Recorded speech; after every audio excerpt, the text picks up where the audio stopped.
Gumuho ang isang nire-renovate na water refilling station sa Pasay. 2 po ang nasawi habang may 3 sugatan. Balitang hatid ni Jomer Apresto.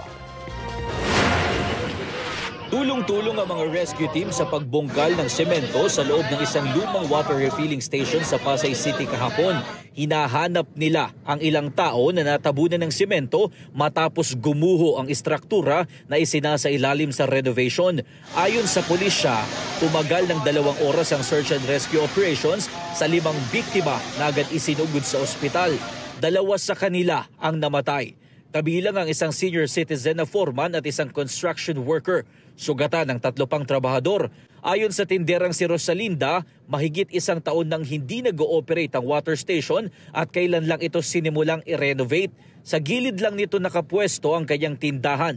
Maswerte at hindi raw sila agad nagbukas noong mga oras na mangyari ang aksidente. Kung napaaga po kami, talagang dami kami na asawa ko. Kasi po diyan kami sa bintana, malakas yung impact nung mga bubog. Kasi umabot pa po dito eh. Ay yung inabutan ko po, kinakalkal na po nila yan. Pinapala na po nila yung nasa loob. Kasi hindi na po nila makuha yung nasa ilalim. Lumalabas sa investigasyon na hindi matibay ang naging pundasyon kaya gumuho ang kisame at nabagsakan ng mga biktima.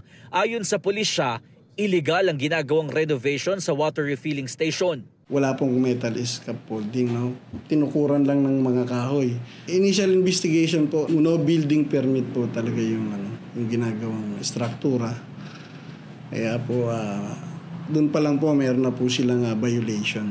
Hindi rin umano sumunod ang may-ari sa health and safety standards dahil walang mga proper safety gear o kasuotan ang mga biktima. Dahil dito, posibleng maharap sa reklamong reckless imprudence resulting in homicide ang may-ari ng nire-renovate na istruktura. Sinusubukan pa namin makuha ang panig ng may-ari. Sundin natin yung mga safety protocols, no? Kumuha tayo ng kinakailangang building permit para po maiwasan natin yung mga ganitong sakuna. Jomer Apresto nagbabalita para sa GMA Integrated News.